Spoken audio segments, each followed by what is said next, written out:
चंद्रयान 3 से मिले डेटा से इस बात की पुष्टि हो रही है कि चंद्रमा रहने योग्य है।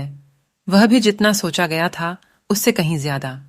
चांद पर स्थायी इंसानी बस्ती बसाई जा सकती है।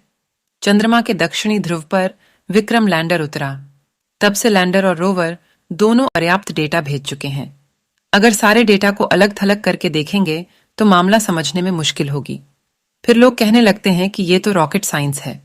जबकि अगर सारे डेटा को एक साथ जोड़कर देखा जाए तो आपको पता चल जाएगा कि जितना सोचा गया था चांद उससे कहीं ज्यादा रहने लायक है। इस बात का सबसे बड़ा प्रमाण यह है कि जब लैंडर ने चांद की सतह के ऊपर और नीचे के तापमान का पता चला, ऊपर 50 से 70 डिग्री सेल्सियस तापमान था, जबकि सतह से 8 सेंटीमीटर नीचे तापमान माइनस में था।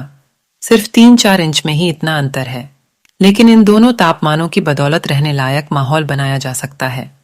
विक्रम लैंडर ने सतह की जो जांच की उससे यह पता चलता है कि सतह के नीचे सर्दी ज्यादा है, लेकिन इस बात के भी प्रमाण मिले हैं कि चांद की सतह सुपर इंसुलेटर है। असल में चांद की सतह का सबसे ऊपरी हिस्सा तीव्र इंसुलेशन के लिए जाना जाता है। यहां पर तापमान रात में -140 से दिन में 113 डिग्री सेल्सियस तक जा सकता है। लेकिन जैसे जैसे 30 सेंटीमीटर या उससे नीचे जाएंगे तापमान स्थिर हो जाएगा। चंद्रमा पर कोई वायुमंडल नहीं है।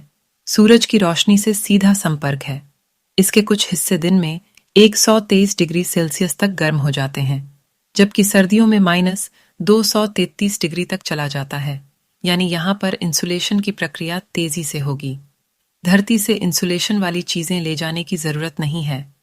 अगर इंसानों के रहने योग्य बस्ती बनानी है तो उसके अंदर का तापमान इन इंसुलेटर्स पदार्थों के जरिए संतुलित किया जा सकता है। यानी चांद पर बाहर बदलने वाले तापमान का असर बस्ती के अंदर रहने वाले इंसानों पर नहीं पड़ेगा।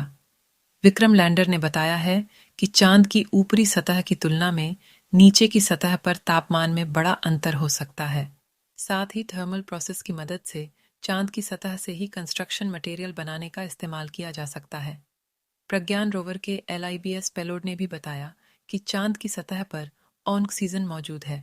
इसके अलावा सल्फर, कैल्शियम, लोहा, टाइटेनियम, मैंगनीज और एल्यूमिनियम भी है। चांद की सतह पर ऑक्सीजन इल्मेनाइट के रूप में मौजूद है। यानी आप चांद की सतह पर बर्फ भी बना सकते हैं, लेकिन चांद पर हर जगह बर्फ मौजूद नहीं है। इल्मेनाइट को रिड्यूस करके सांस लेने लायक ऑक्सीजन निकाला जा सकता है। लैंडर और रोवर से मिले डेटा से इस बात की पुष्टि होती है कि चंद्रमा पर एक दिन इंसानी बस्ती बसाई जा सकती है।